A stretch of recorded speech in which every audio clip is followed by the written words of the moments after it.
Welcome back. We're going to do a little video today that'll show you how to make either a bunny, a rabbit, or a mouse. So around my wood shop I have a lot of these little triangle pieces. Now these are left over from an 8th grade project. Okay, they're taking a square piece of wood and cutting the corners off and making it round. You want to get one that's got a good cut on it. It's not going to be leaning one way or another. So that one's leaning a little bit, so I'm going to do a little adjusting on the bottom of it so that it won't be leaning. Like that, there, it's more or less up and down now. Of course, I'm using my my knife from Mercurius. Pretty handy tool to have. So you'll notice that the grain of this wood is going like this. Okay, you see the long strips, that's the grain. This is the end grain. Okay, this is going to be the bottom. The long side will be the bottom. It'll sit like this. Okay, and the end grain will be the back of the creature, and then this grain here will be the front, where the ears will be, and the face, and the head.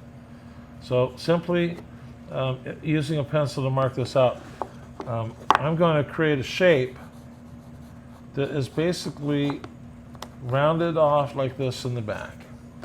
Okay, and the way you do that is by using the saw to cut these main corners off, and then using a rasp to round it off. Here's an almost finished rabbit, and here is another almost finished rabbit. You can see it came out of a shape almost exactly that size.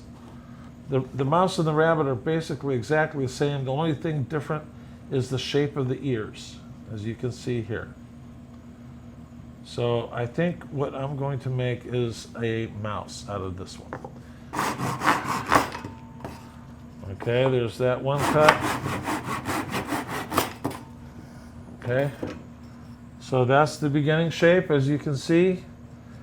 Now I'll use the rasp to get these even more fine-tuned. Okay, so that quickly makes it round. And now the next thing we need to do is to take these edges off. Now you could use a knife. I like to use the knife, of course. So I'll take some of it off with the knife, come back with a rasp to finish it. So you see how I'm starting to get it kind of roughly shaped in there. Now I can come back with a rasp and make quick work of that rounding process.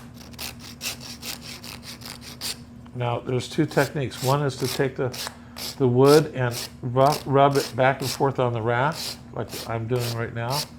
The rasp is barely moving. The wood is doing all the moving here. The other technique is to use the rasp to do all the moving.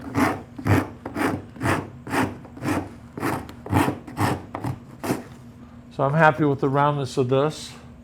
So now I'm going to flip my rasp over from the rough side to the finer side and do that process a little more, get some of those bigger blemishes off of it, kind of fine tune it into that roundness that you like. So the back of it is finished, and now I'm going to do the front. And if you notice, the front is tapered a little bit towards the point where the nose is.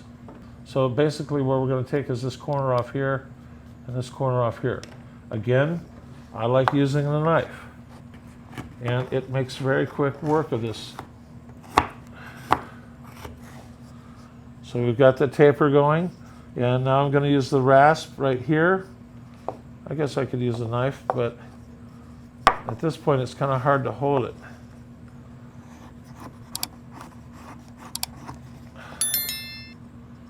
See, this is dangerous. My finger and this knife are getting pretty close to each other.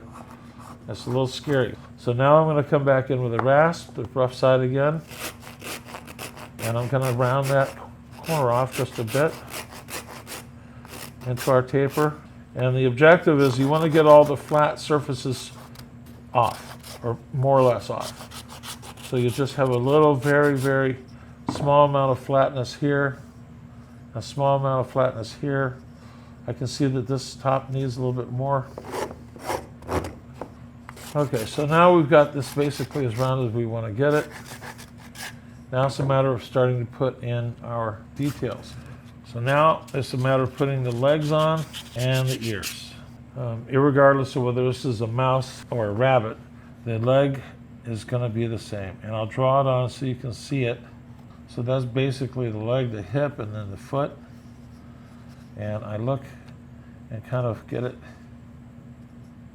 lined up on the opposite side so it's more or less symmetrical. Now, because this is going to be a mouse, I'm going to go ahead and put mouse ears where the ears are going to be. So basically that's what we got going here. And then later on, after this has all been taken off and sanded down, then we'll show just a little hint of where front legs would be. Going to use this straight chisel.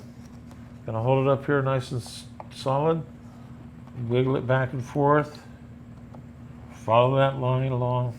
You don't even have to hold it if you do it exactly right. Okay?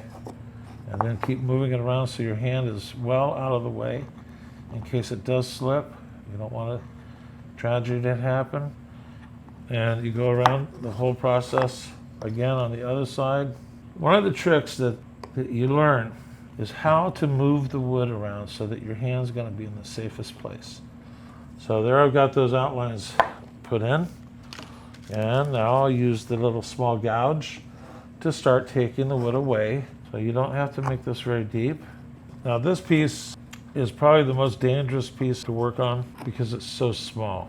So now this is a good point to show it to you, what we've got going so far. The better you can get these little gouge marks out of there, the less you'll have to sand. Often I'll see a kid like this, trying to sand little details with a giant piece of sandpaper. Doesn't work. Best way is to fold it several times so it's stiff, and then they can get in there and get those details. And you have to be careful to not sand the ears too much because they'll disappear on you. You sand them completely away if you're not careful. Same thing with these legs and these hips and the feet. You sand them too much and they'll disappear on you. All right, now I think that I'm going to go ahead and jump ahead to the next step and show you what to do about the front legs. The front legs are just a simple matter of two lines like this. So all you have to do is just give them a little hint that there's some front legs there. And again, we'll use the chisel to do that with, and we'll make one little cut there and one little cut there. We'll take that out with a gouge. Again, a little bit of work with that sandpaper and you should be in good shape. And I'm going to go ahead and oil it. The oil makes the grain really stand out. And for the mouse, the final step would be to drill a hole right back here and put a piece of leather in or string. And that's it. No eyes. We're not going to put details like eyes or whiskers. This is enough detail right there for you to know as soon as you look at it that that's a little mouse. That pretty much wraps up what you could be doing in the 4th grade, what I do in the 4th grade. Thanks for coming. Bye-bye.